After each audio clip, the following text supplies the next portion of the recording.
지난 2020년도는 저 개인적으로도 그렇고 전 지구적으로 잊을 수 없는, 아니 결코 잊어서는 안 되는 그러한 한 해였습니다. 그것은 바로 2차 세계대전 이후 인류 최대의 위기라고 일컫는 코로나 바이러스로 인한 대혼란의 때였기 때문입니다. 이른바 팬데믹이 닥친 것이죠.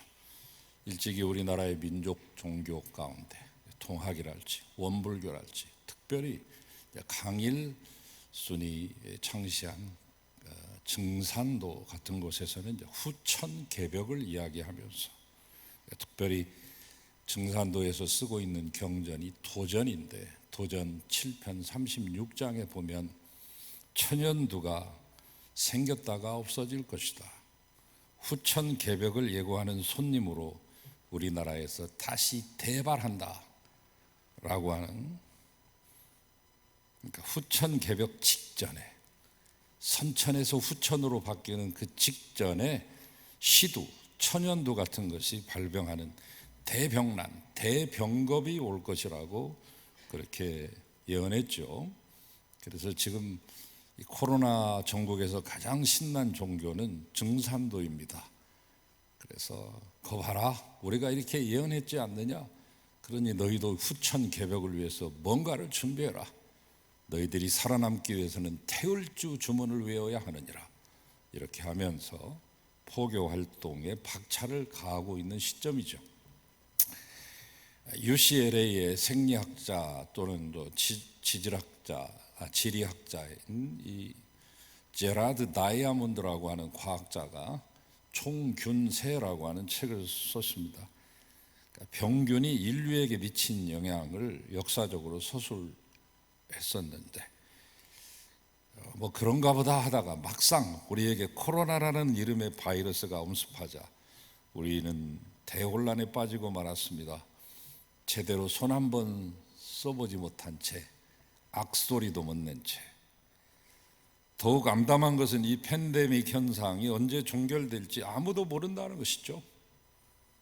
물론 각 나라마다 경쟁하듯이 치료 백신 개발에 힘쓰고 있지만 그 또한 완치를 장담할 수 없는 처지죠. 백신도 한 번 맞으면 끝나는 줄 알았더니 4주 또는 16주 뒤에 2차를 맞고, 그것으로도 모자라서 3차를 맞으며, 그것으로도 다 100% 다 완치가 되는 것이 아니다. 한 국민이 70% 이상이 맞아야만 집단 면역력이 생긴다고 하니 그 끝을 알 수가 없습니다. 영국발 변이 바이러스가 이미 33개국으로 날아들었고 우리나라도 몇 주 전에 이미 유입됐습니다.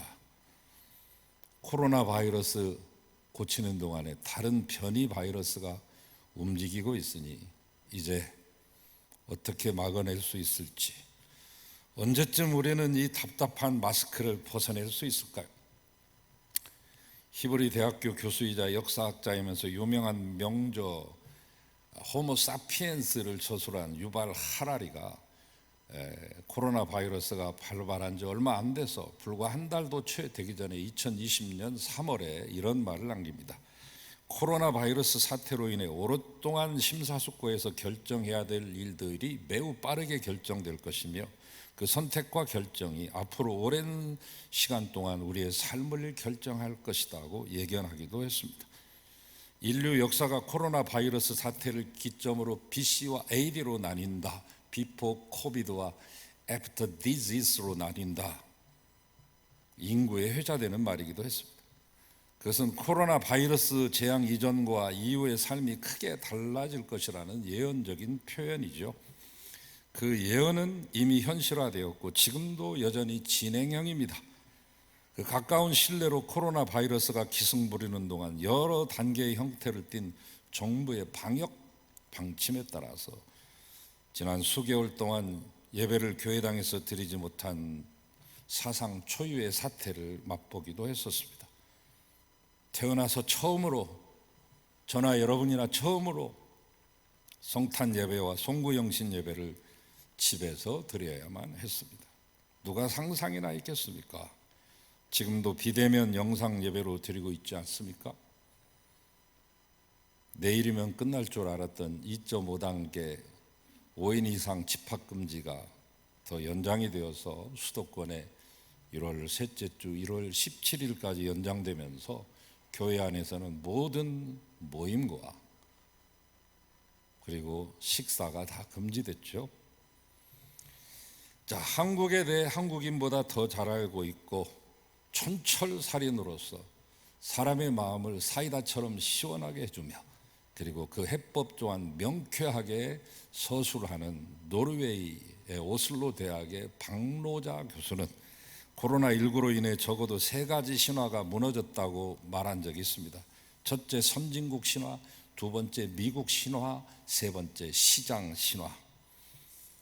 우리 기장교단이 낳은 그 목회자이자 문화신학자로 활동하면서 부산대 교수로 활동하고 있는 최병학 목사님, 아마 문화 목회자, 문화신학자로는 최고의 경지에 이른 것 같아요. 최병학 목사님이 코로나로 인해 8가지 변화가 있을 것이라고 예견한 적이 있습니다. 탈오리엔탈리즘, 탈미국 중심주의, 탈신자유주의, 탈유람선 문화, 탈종교화, 탈중산층, 탈실버문화, 탈의료직 등등. 이에 대해 따로 설명드리지 않겠습니다. 이처럼 여러 가지 예측과 예견이 존재할 수 있지만 아무튼 확실한 것은 뭐냐? 코로나로 인해 인류는 이미 과거로 되돌아갈 수 없는 분명한 변화를 맛보고 있다는 것이죠. 이른바 New Normal, New Order, 새 규범과 새 질서 속에 이미 들어갔습니다. 돌이킬 수는 없습니다. 아무튼 문제는 우리가 이 재난을 어떻게 대처하느냐입니다. 넋놓고 가만히 있을 수만 없잖아요. 재난을 뜻하는 영어가 있습니다. disaster라고. disaster는 2개의 단어가 합쳐졌어요. this와 star. this 없다, 아니다. star 별이 없다. 이게 무슨 말일까?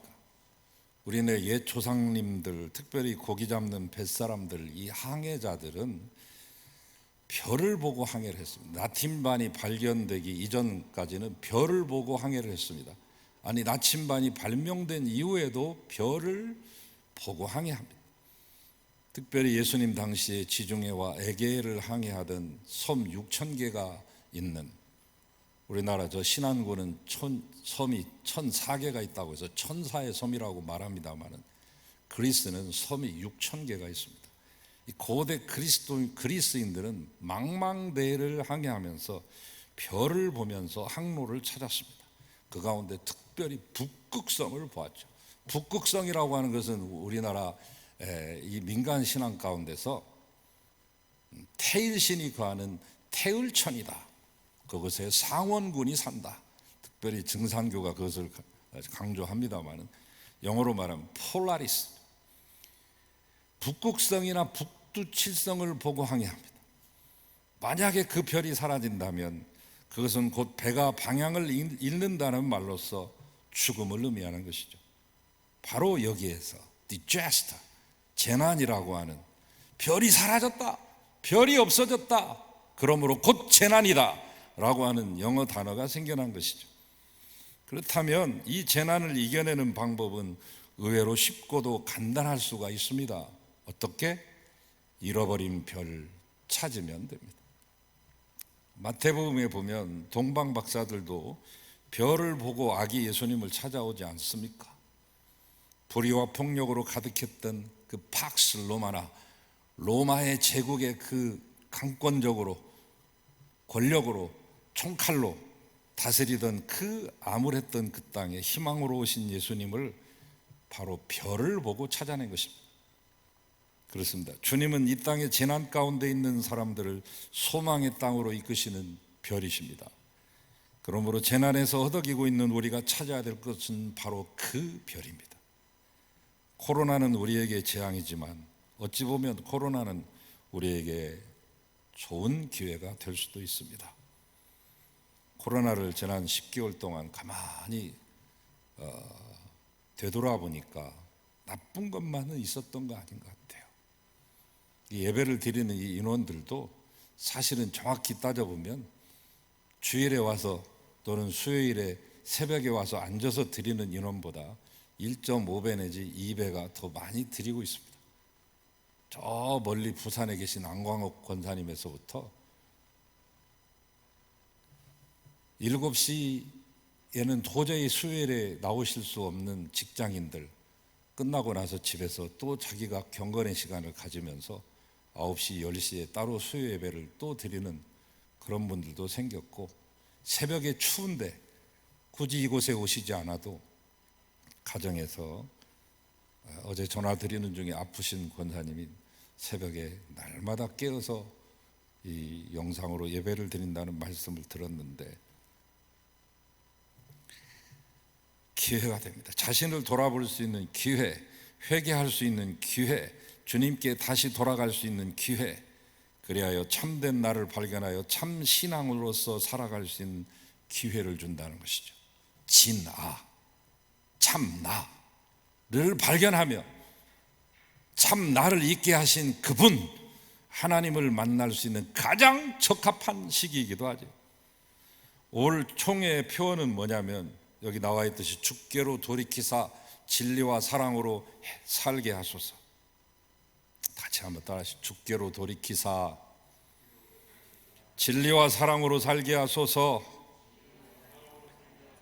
이 말씀은 에레미야 애가서 5장 마지막 부분인 21절에 나오는 말씀인데, 이게 전체 에레미야서의 주제이고 구약 성경의 주제이고 오늘 코로나 시대를 살아가고 있는 우리의 주제입니다.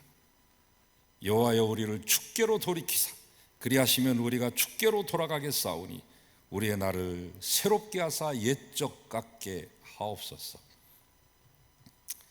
1967년에 흑백 영화로 나온 일본 영화인데, 원래 소설이 먼저 나오고 나중에 영화가 되었죠. 그 뒤로 많은 같은 내용을 리메이크한 그런 버전들이 많이 쏟아져 나왔습니다만, 그 영화의 제목은 뭔고 하니 일본의 가장 긴 하루입니다. 어떤 영화에는 일본의 마지막 날이라고도, 라스트 데이라고도 말했고, 원래 이것은 롱기스트 데이, 가장 긴 하루.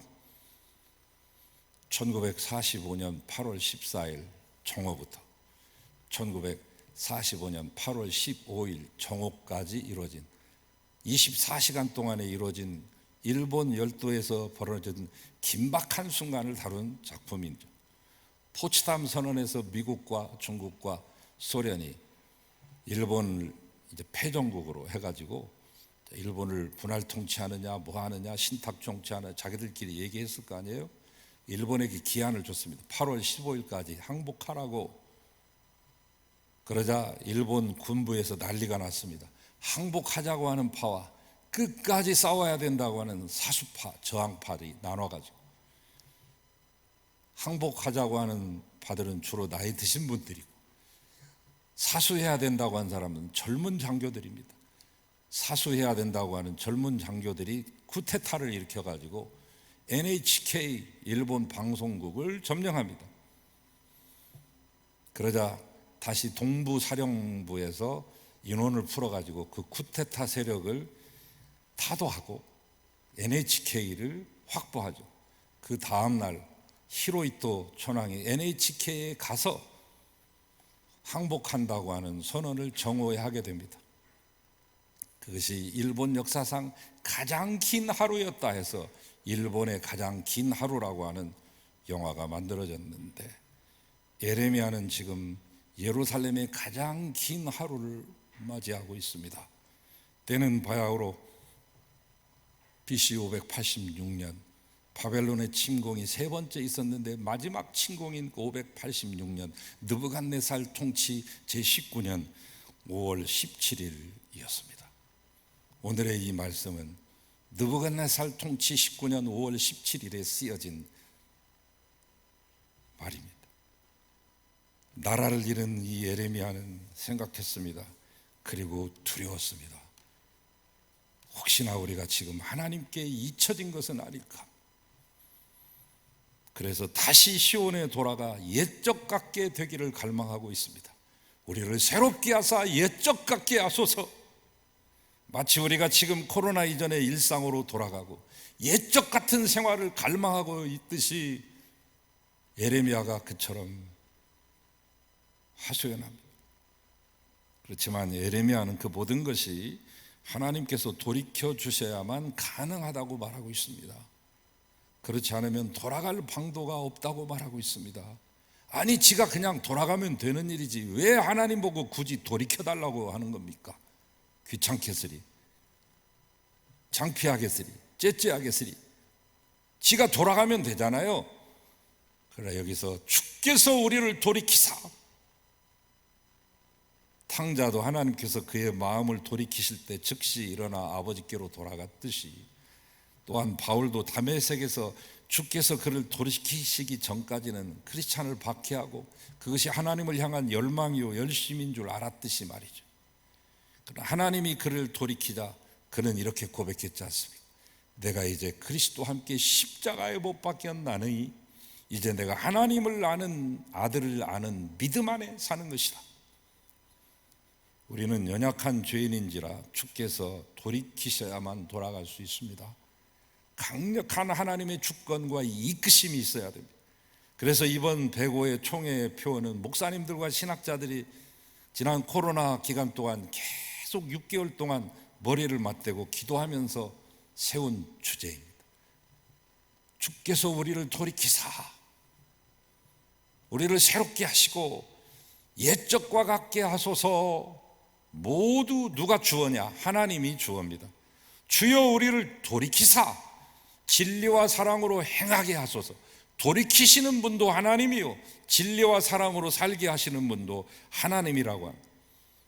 우리는 연약하기 때문에 하나님이 강권적으로 이루어 주셔야만 무엇이든지 이룰 수 있습니다. 결국 인류의 역사라는 것도 하나님이 이끌어 주신 하이스 게슈테, 구속사, 구원사 아닙니까? 그래서 우리는 지금 그 어느 때보다도 하나님께 매달려야 됩니다. 우리를 돌이켜달라고.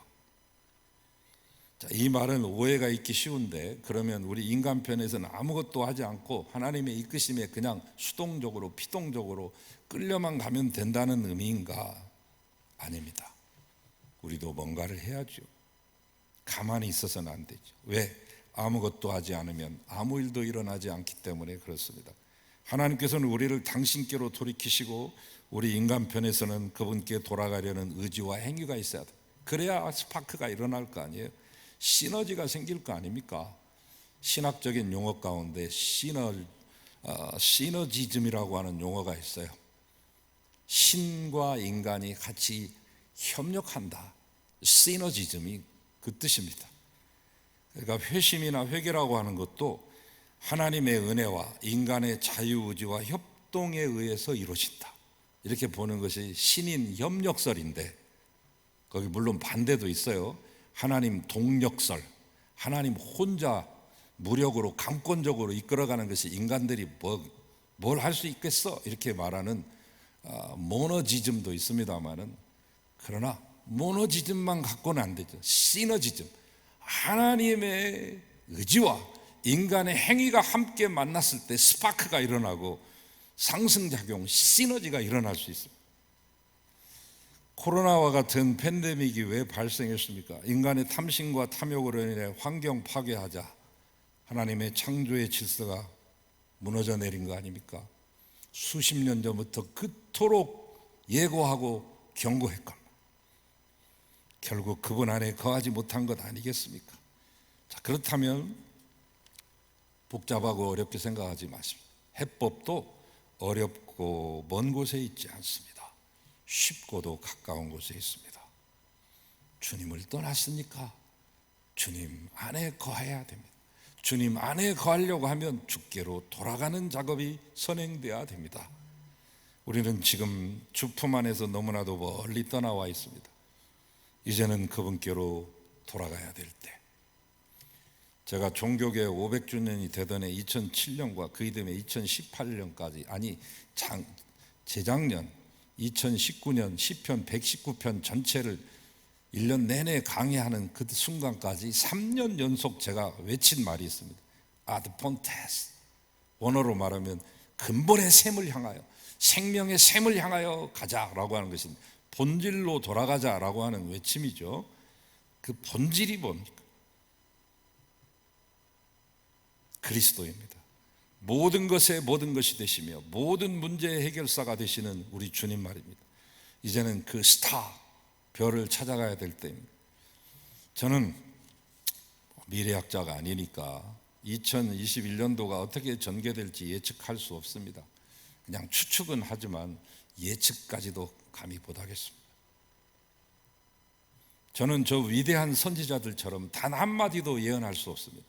그러나 한 가지는 분명히 알 수 있습니다. 주께로 돌아가야만 살 수 있다는 것을, 그 길만이 살 길이라는 것을. 그래서 저는 2021년도 우리 송암교회 표어를 이렇게 정했습니다. 주께로 돌아가자. 다 같이 한번 따라하시죠. 주께로 돌아가자. 주께로 돌아가야만 우리 총의 표어처럼 진리와 사랑으로 살 수 있습니다. 주께로 돌아가려면 우리는 무엇을 해야 되느냐? 아드폰테스 하면 됩니다. 책의 사람이 되어야 돼요. 두 가지의 아드폰테스. 첫째는 우리 그리스도인은 뭐니 해도 성경 읽기로 돌아가야 됩니다. 이에 대한 말씀은 수차에 걸쳐 말씀드렸으니 생략하겠습니다. 아니, 내일부터 있는 신년 축복 새벽 기도에 3번에 걸쳐서 잠시 요약해드리겠습니다. 두 번째는 책 읽기로 돌아가야 됩니다. 한국교회는 점점 추락하고 있습니다. 추락한 교회를 회복할 수 있는 것 중에 하나가 독서입니다. 좀 생소하고 의아한 말씀이죠. 그러나 잘 들어보시기 바랍니다. 이 세상이라고 하는 것은 지식의 기반 위에 세워져 있어요. 교회도 지식을 바탕으로 합니다. 아는 것과 믿는 것이 하나 되는 데서 생겨나는 것입니다. 교회와 신앙을 여러분이 회복하시려고 하면 독서가 뒷받침되셔야 돼요. 교회가 회복되기 위해서는 성도 각자가 회복돼야 되는데, 성도가 회복되기 위해서는 독서가 회복돼야 돼요. 여러분, 독서가 신앙생활입니다. 이렇게 말씀드리면 이렇게 반박하실 수도 있죠. 아니, 신앙생활은 기도, 전도, 봉사 아닙니까? 그 말도 맞습니다. 그러나 신앙 훈련을 위해 한 가지를 더 보태십시오. 독서입니다. 저의 이 말씀을 가볍게 여기지 마시기 바랍니다. 그리스도인이 독서할 이유는 딱 하나, 하나님 사랑하기 때문이에요. 유홍준 씨가 나의 문화유산 답사기 국내편 한 10편 정도 썼어요. 앞으로 한 4개 정도 더 쓸 거고요. 저 일본에 가가지고 2권 정도 썼죠. 중국 거 지금 새로 쓰고 있습니다. 중국 것도 이제 한 4권 정도 나옵니다. 도합 한 20권 가깝게 써내는 방대한 저서인데, 그분이 첫 번째 이 책을 썼을 때, 1권을 썼을 때 했던 말이 인구의 효자되기도 했죠. 아는 만큼 보인다. 보이는 만큼 사랑한다. 독서하는 만큼 하나님을 알게 됩니다. 읽는 만큼 하나님을 보게 됩니다. 하나님을 보게 되면 하나님을 사랑하게 됩니다. 독서를 하면서 하나님을 사랑할 수 있습니다. 여러분, 인간끼리의 사랑도 알아야 더 잘할 수 있잖아요. 그러므로 여러분, 독서를 하십시오. 독서를 하면 하나님을 아는 지식과 지혜로 넘치게 됩니다. 책은 할 일 없는 사람이 읽는 게 아닙니다. 할 일이 너무 많은 사람이 읽는 것입니다. 독서는 바빠서 못하는 것이 아니라 마음이 없어서 안 하는 것입니다. 하나님을 위한 멋진 삶을 살고자 하는 사람이 책을 읽습니다. 한가한 사람은 책을 읽지 않습니다. 너무 바빠서 기도한다는 말이 있듯이 너무 바빠도 독서해야 됩니다. 온 세상이 성경에 의해서 점령됐듯이 그리스도인은 책으로 세상을 점령해야 됩니다. 세계 최고의 베스트셀러가 성경이요, 세계 최고의 스테디셀러가 성경입니다. 그렇다면 우리는 책으로 세상을 점령해야 합니다. 하나님은 복음 전파의 전령사로서 당대 최고의 학문을 갖춘 지식인 바울을 왜 택했을까요? 저는 늘 그게 궁금했어요. 왜 바울을 택했을까? 바울은 당시 이방 철학자들도 굴복시킬 만한 지식이 있기 때문입니다. 이 말씀은 여러분이 다 박사가 되라는 말씀이 아닙니다. 세상은 지식으로 구성되어 있습니다. 지식으로 구성된 세상을 점령하려면 지식 있는 그리스도인이 되어야 됩니다. 지성, 거기다 영성까지 겸비한 그리스도인이 되어야 됩니다. 그럴 때 바울과 같이 이방인을 굴복시킬 수 있는 복음 전도자로 살 수 있습니다. 책 속에 아이디어가 있습니다. 책 속에 인류의 보고서가 남아 있습니다. 책 속에 하나님이 거하시고 책 속에서 시대를 초월한 훌륭한 인물들을 만나게 됩니다. 책 속에 우리의 삶을 결정하는 가치관의 세계가 있고 책 속에 영원한 세계가 담겨져 있습니다. 그리스도인들은 하나님과 그분의 뜻을 알기 위해 부단히 성경을 읽어내야 됩니다. 올해도 일독 통독에 도전하십시오. 가능하면 필사에도 도전해 보십시오. 오늘 기도해 주신 원로 장로님, 나득관 장로님 일찍이 필사를 해가지고 몇 해 전에 교회에다가 봉헌하셨잖아요. 우리 주미성 권사님의 이름으로 이렇게 같이 그걸로 끝내지 않고 지금도 열심히 당신의 책을 쓰시고 그 주미성 권사님의 책도 같이 지금 성경책을 필사하고 계십니다. 또한 세상과 인간을 이해하기 위해서는 세상의 책도 읽으셔야 됩니다. 예수님은 우리 그리스도인을 향해 너희는 세상의 빛과 소금이다 했지 교회의 소금이다, 교회의 빛이다 하지 않았습니다. 세상의 빛과 소금 되기 위해서는 세상을 품을 수 있어야 됩니다. 이제는 패스트 팔로워가 아닌 퍼스트 무버가 돼야 됩니다. 약삭 빠르게 남의 것 베껴가지고 뒤따라가는 그런 것이 아니라 남보다 더 앞서가야, 세상보다 앞서가야 세상을 이끌 수 있는 거 아닙니까? 그렇게 하기 위해서는 독서하는 크리스찬이 되어야 됩니다. 세종대왕이 집현전 학자들 그 당시 20, 30대 세종하고도 나이가 거의 비슷하고 거의 동생뻘 되는 사람들이 우리나라의 최고의 엘리트들이 보였습니다. 정인지, 성삼문, 신숙주 이런 분들, 그 중에 최고의 단연탑은 신숙주죠. 거기 있는 사람들을 다 갖다가 쓸어 모아도 신숙주 하나만 못하였다고 하는 기록이 있습니다. 한글 창제에 있어서 신숙주, 그리고 신미대사, 그리고 세종대왕, 이 트리오가 산스크리트어를 비롯해서 수많은 몽골 언어랄지 언어학 박사들이에요. 세종대왕도 이 사람들의 이 머리가 모여서 탄생한 것인데, 그때 세종대왕이 이런 말을 했습니다. 우리 모두 목숨 버릴 각오로 독서하고 독서하자.